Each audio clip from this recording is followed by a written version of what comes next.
Welcome back to Beyond the Schoolhouse, where we explore the best of public, private, homeschool, and alternative education. I am your host, Sarah McCubbin.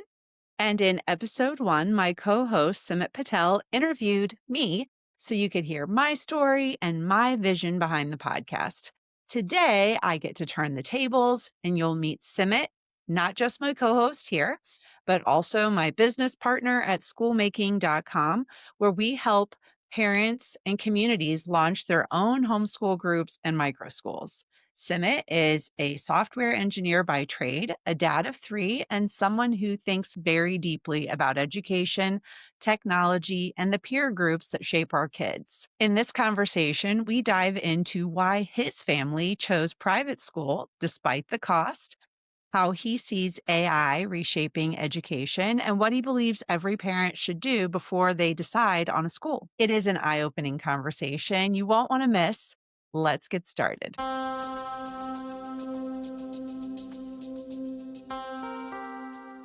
All right. Well, welcome. We are so excited for episode 2 here. Last time, Simit introduced me and interviewed me. And today we are going to talk to Simit Patel, my business partner at schoolmaking.com and co-host of this Beyond the Schoolhouse podcast. And Simit, welcome. Why don't you start off the way we started off with me and tell me about you? Sure. I guess I'm a software engineer by trade. So that sort of maybe colors a lot of it's my work, but then also colors a lot of my views on education and things going on now. I've got 3 kids. I live in Indiana. They're 9, 7, and 4. So they're still a little bit young. And I think that's basically my life, working kids. So that's That does become your life. I feel that greatly. right. I don't think it really ends. I think it Yes. stays that way. And my Doesn't wife, matter. Yeah. And I you're do have, married too, yeah, I'm right? married. I have my wife too, but she sort of gets, rolled up into everything. She counts automatically. It counts automatically. All right. So why don't you talk about how we met, how we started working together, because that kind of affects things going forward. Sure. So if I'm, this was a year ago. So, if your memory is different than mine, then of course, hmm No, it's can about a year ago. clarify and iterate. So I had developed a course. Well, okay. I'm going to go back actually a little bit further. In 2023, artificial intelligence is becoming like a big thing and things like that. So I'm playing around with it. And I've been very enthusiastic about post-World War II U.S. history since 2003 or 2004. I went to school in New York and worked there for 9.5 years from 1998 to 2007. So I was there during 9/11. And then in 2004, I started researching 9/11 really more. It was very memorable, very poignant. That's like one of my most vivid memories. You can imagine, but even like, I don't even fully have the words to describe what it was like being there and the impact it had. I didn't lose anyone, fortunately for me. I'm very grateful for that. But it's just the only parallel I can think of is how some people talk about Oklahoma City if they Hmm. were around in 93 or I think 95. But anyway, so in 2004, I had this connection to 9/11. I was there. It was very memorable. I started researching 9/11 or 9/11 more, and I started getting sort of deep into that history and sort of exposes a whole bunch of post-World War II history that I really was unfamiliar with. Anyway, so artificial intelligence comes out in 2023, and then I was like, wow, when you get obsessed with some of these topics, you're just like, you keep going, and history is so vast of a subject that it never ends. So it's like, oh, this is a way. Let me see if I can use this technology to sort of help me research and learn more. Sort of build a big like artificial intelligence brain that you can talk to, that can learn, that can help you sort of refine your ideas.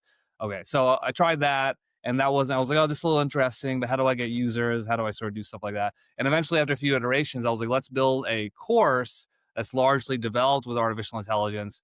And let's try to reach it to homeschool teenagers, because I think they should learn about this. My kids are getting older. They're not quite teenagers yet, but I'm like, well, it would be nice if you learned this rather than, you're going to go to school and then I'm going to have to like unlearn that, basically, or tell you at least a different perspective. And then so I had that course developed, and then I was like, all right, well, let's go out and market it. And then through some other people, they were like, hey, you should talk to Sarah. Maybe she can help you. And then that's how we sort of started working together. Yeah, that was almost a year ago. It's kind of crazy. Yes. Like September 9th, I remember because There we go. Yeah. I remember. Anyway, so we started working together. Actually, I started working for you to help you build this course or promote it, right? And then over time, we started working on school making together too. And so that's kind of where we're at. We do both, right? Yeah. Yes. Yes. We That's a do true do statement. both. Right. So both this modern history courses and schoolmaking.com. So that brings us today where now we're doing the Beyond the Schoolhouse podcast. And we on this podcast are talking a lot about all kinds of alternative education, but also public, private, homeschooling, all the education options.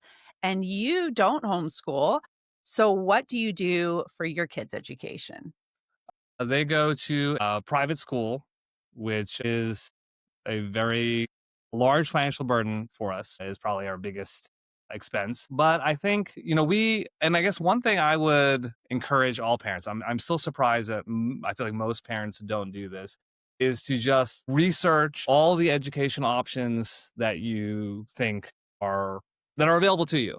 And that varies dramatically based on your budget, your lifestyle commitments, the needs of your children, your location. There's many factors that go in, so there's not a single right answer for everyone.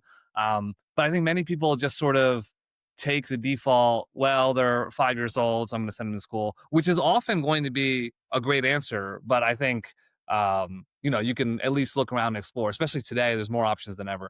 So we did do that with our kids, a comprehensive, especially, with some pre-K, preschool type things. We had options that were very recommended to us that we liked and we trusted. And my mother-in-law is a Montessori school teacher, Oh, cool. so she had a lot of insight and connections in the area.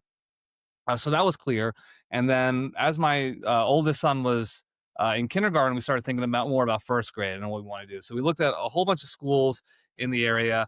We found one that we liked, that we thought, all right, this is it. This is what we should do. And so that's what we did. Okay. So your kids have always been in private school. I don't think I know if the answer to this. Did you ever use public school? No, no. Okay. So this is kind of a weird question, but because homeschooling is like so popular and you alluded to the huge financial burden, like I know you pay a lot of tuition. Why would you choose for your family? Why did you choose huge financial burden, private school over something like homeschooling? And I'm just mentioning this because, well, I have some in private school, but I think parents often come to this place where they wrestle with like a couple options and they're trying to sort out what works for their family. I don't even know if homeschooling was something you considered, but like, why would you, now that you know more about homeschooling, why for your family have you chosen private school despite the financial burden? Right. Well, one, I would say it's I guess there's a whole bunch of answers, but the one I would, in the interest of time, focus on here, or at least start, is there's a book, I always forget the author's name. Excuse me. It's either Judith Miller or Judith Rich. Now the problem is one of those authors is like a one of those people I just mentioned is like a political commentator who will say things that riles people up. That's not who I'm talking about. I'm talking about the other one, That's which is Judith either Miller. okay. So Judith Rich is who I'm talking about then. Okay, there we go. Thank you. And she has a book called The Nurture Assumption, which is one of my favorite books. Oh, I'd say it's one of the books that's influenced me more than almost any other. That still sticks with me. I still think about it. And basically, her hypothesis, what she's trying to show in that book, is that the peer group of your children is far more impactful than anything else. Than really, and she kind of is like, I feel like she almost takes it too far. She's like, keep them alive, and the rest is up to the peers. Is like almost where she's at.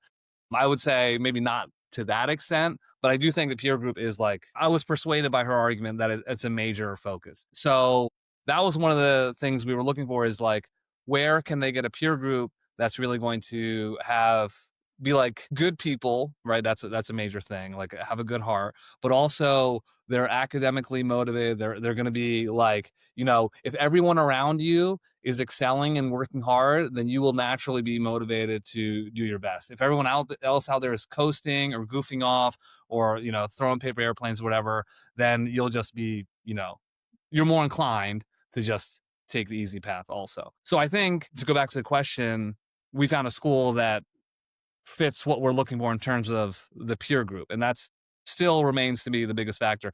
A few other things are, especially with COVID, everyone was a homeschooler during COVID.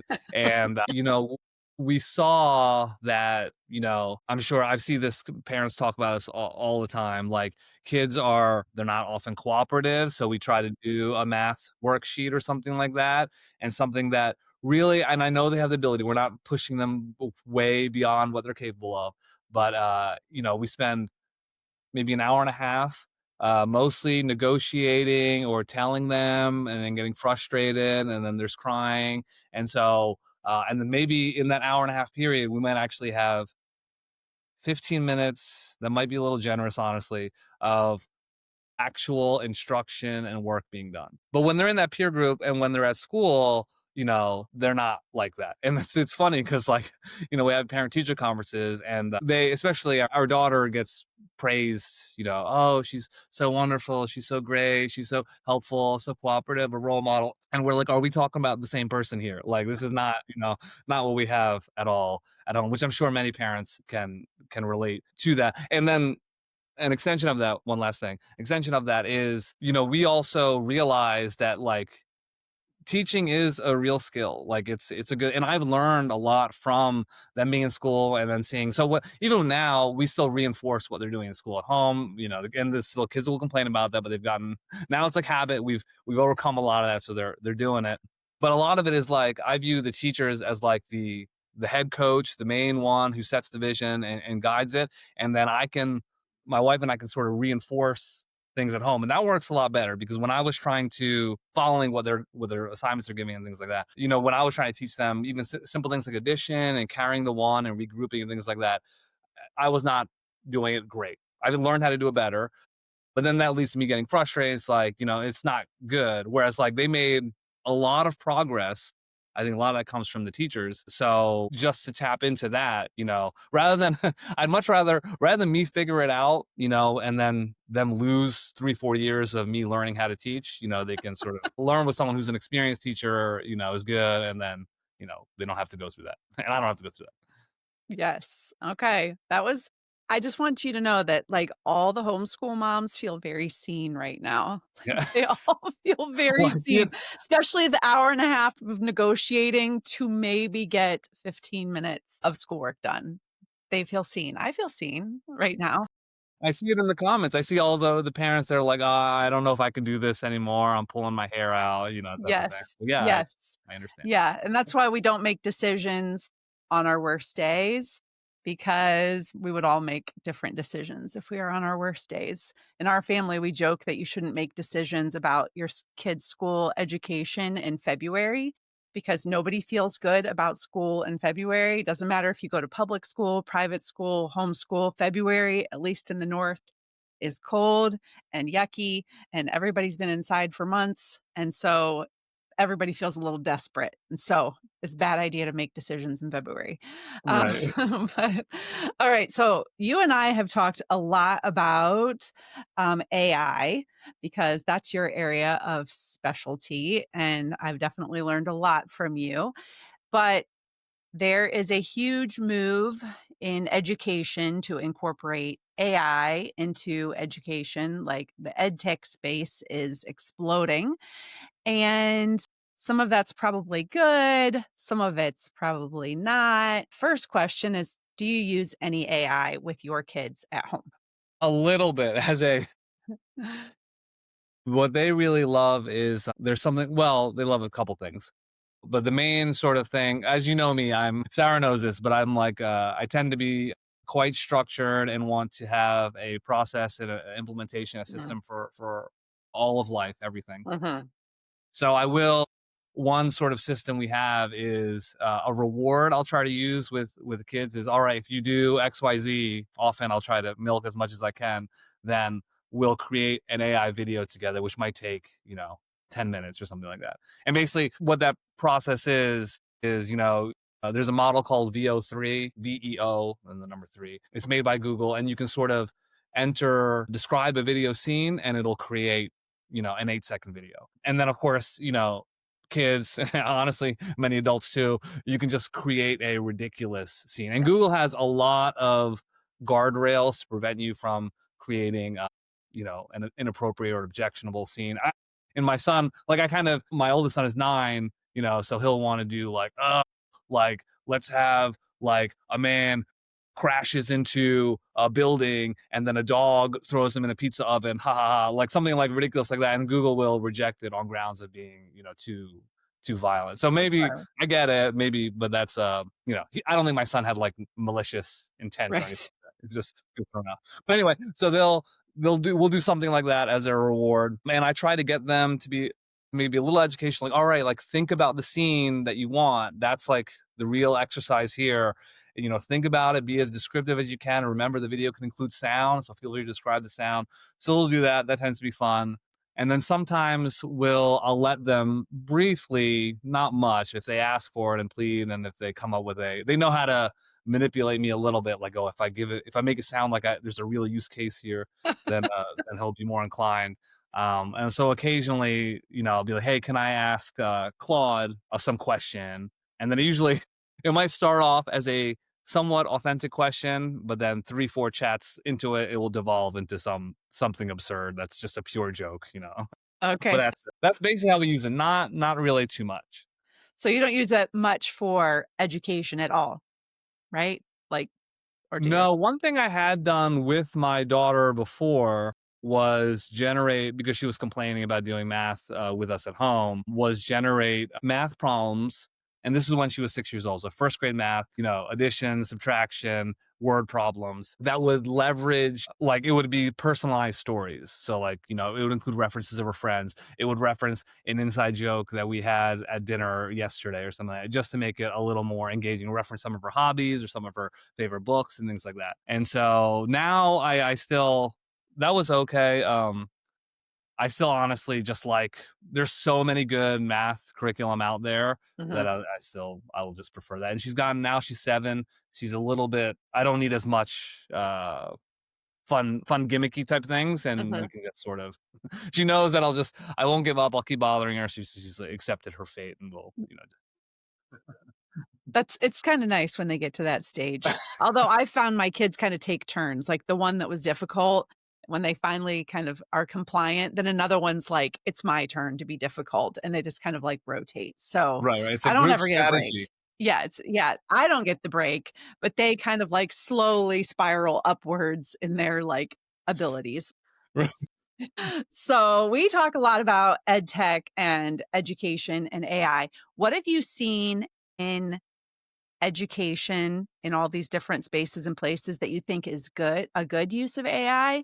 And where do you see some potential pitfalls in anything you've seen? And you don't have to name companies, but just what do you see in what you've looked at?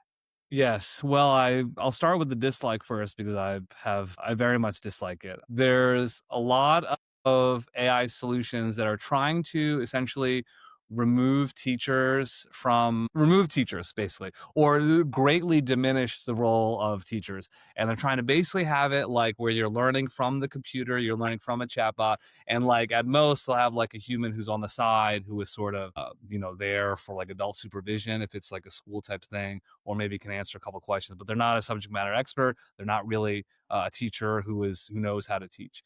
It's mostly you're kind of learning on your own with the computer. And I think and there will be some people who can do that, but I think that's a rare minority. I think also some of these, Wait, don't go. yes, Why do you think that's a problem? I don't think Yeah. that's most people can learn that way. The idea of, and I guess this ties broadly into self-directed learning versus direct instruction. So Mhm. I am a big believer that when I say most, I'm talking like 99% of people, and maybe even 100, But anyway, learn better when they are explicitly told this is this is the way to do things. And the reason is, the theory behind this is, when you are learning on your own, a lot of your mental energy, a lot of your cognitive load is just about figuring out what's going on. So if you're trying to just music is a great example, because like, if someone just hands you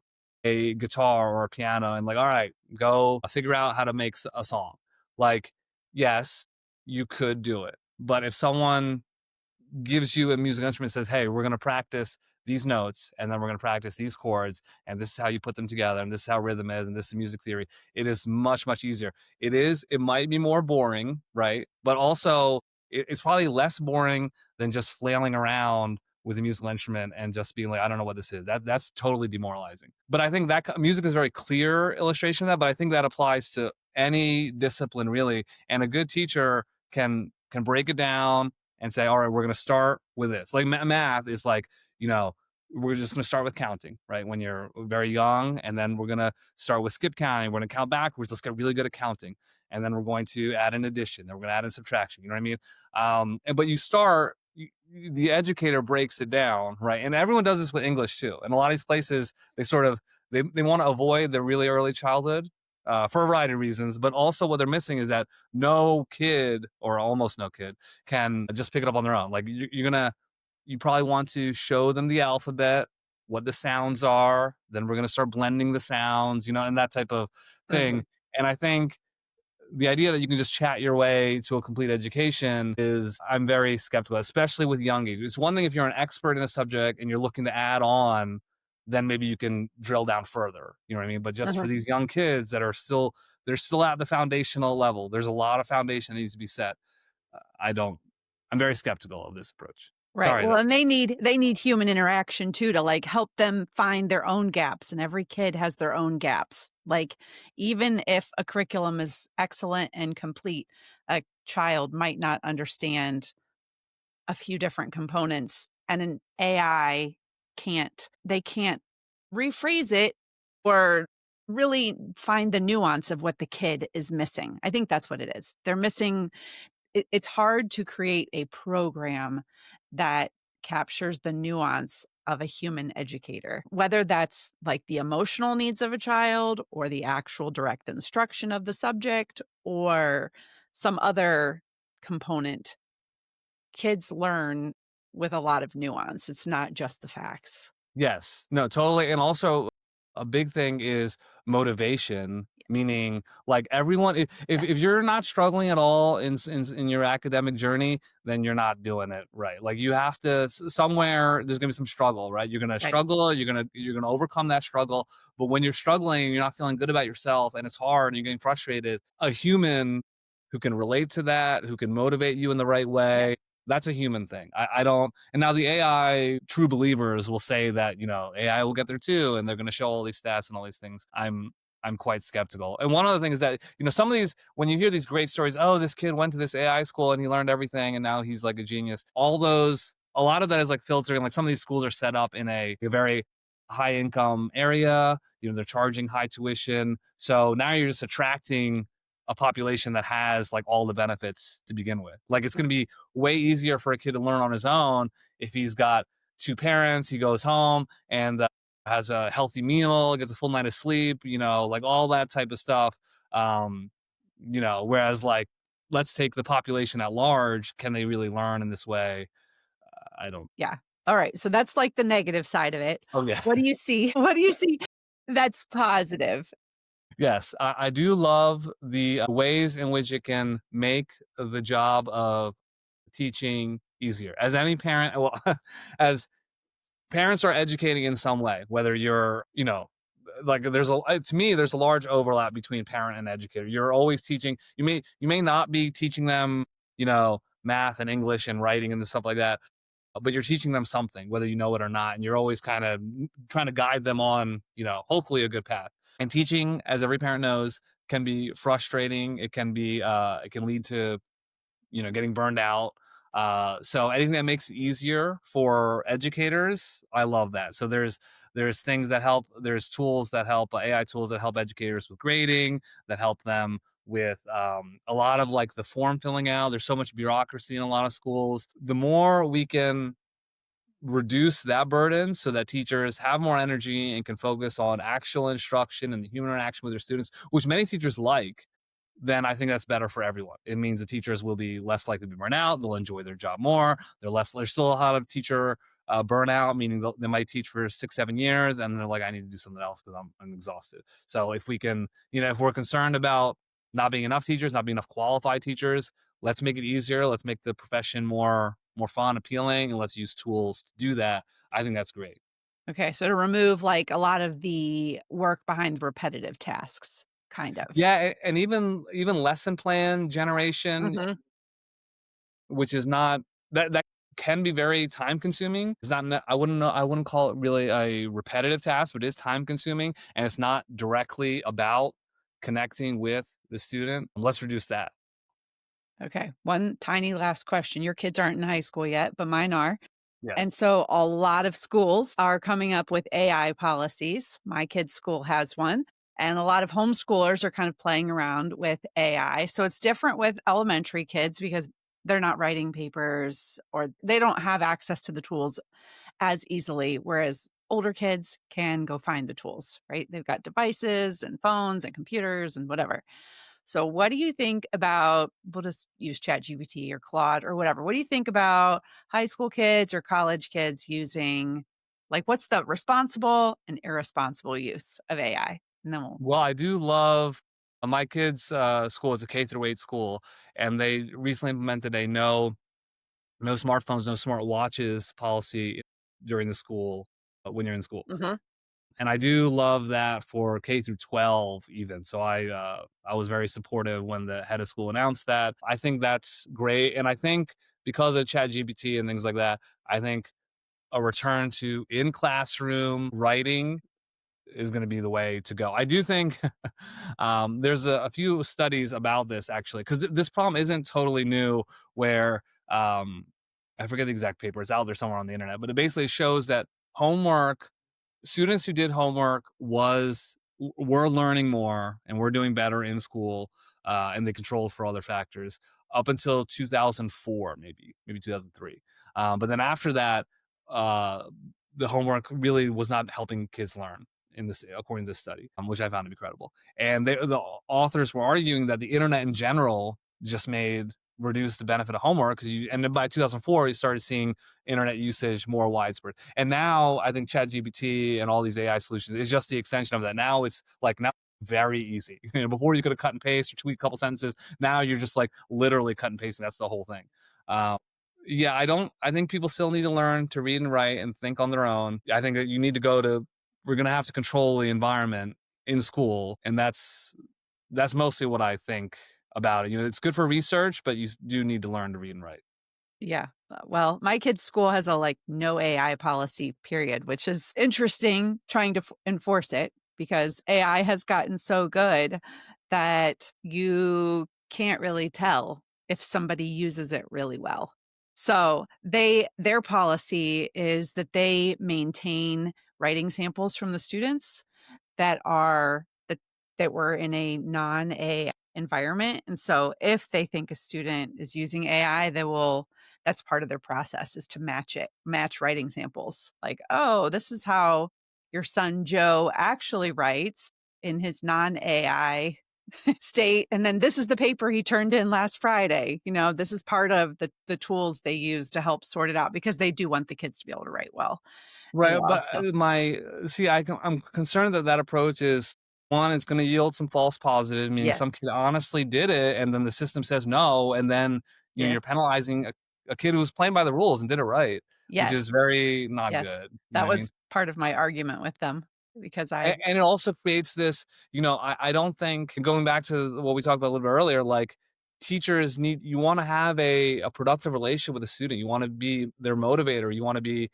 teaching them, but you have to have that trust too, right? right. That's part of the whole human thing. So now you're creating an adversarial relation where it's like, look, I'm going to watch you if you're doing this wrong, and I'm going to accuse you, even though the evidence is very murky. It's not like Right. if you have a issue in a classroom where one student hits another child physically, there's no disputing or Yes. generally it's quite clear what happened, and it's Right. easy to be like, look, you're wrong. We need to take action. With this, there's always going to be this gray area, Yes. There's like the honor policy where they right. kind of like, did you use AI? Did you use ChatGPT? Whatever. And then the kid that is honest gets penalized and the one that lies slides under the radar. Well, and it makes it hard for the teacher to use AI themselves. Yes. Like when they want True. to use it for grading or Yes. like my daughter calls me out on this because she'll be doing math and then I'll review it and I review it with the calculator and she's like, you're using calculator. I'm like, yeah, I did this. I'm doing all, and then I have to like validate my math credentials to a 7-year-old, like, but, and then she's my daughter, so we can have that conversation. But it's harder in a school where, Right. you're going to point out the hypocrisy. That's true. All right. I'm sure we're going to talk about AI again in the future because this is such a huge part of education. But do you have any final thoughts or things you want to say before we wrap up? But we are going to talk again soon, I'm sure. Yes, no, these are great conversations. I guess the one thing I do hope, especially for people who are maybe they haven't really found, they're just on a path where they're like, oh, I'm going to send my kid to this school next year. At least consider other education options. The local public school may, in fact, there's a really good chance that it is the perfect thing for you and your family, but at least consider other ones. It might be, I would view it as maybe the most important decision you make as a parent, one of the most important ones. So a little bit of effort, maybe, worth your while. I would just encourage people to do that. Yes, for sure. I 100% agree. All right. Well, this was fun. We will talk again next time. Thanks for being on here. We'll talk later. Sounds great. Thanks, Sarah.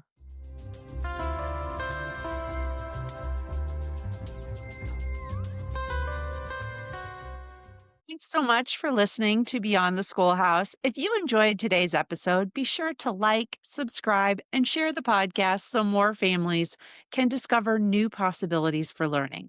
And if you're ready to take the next step and start your own homeschool group or micro school, we'd love to help.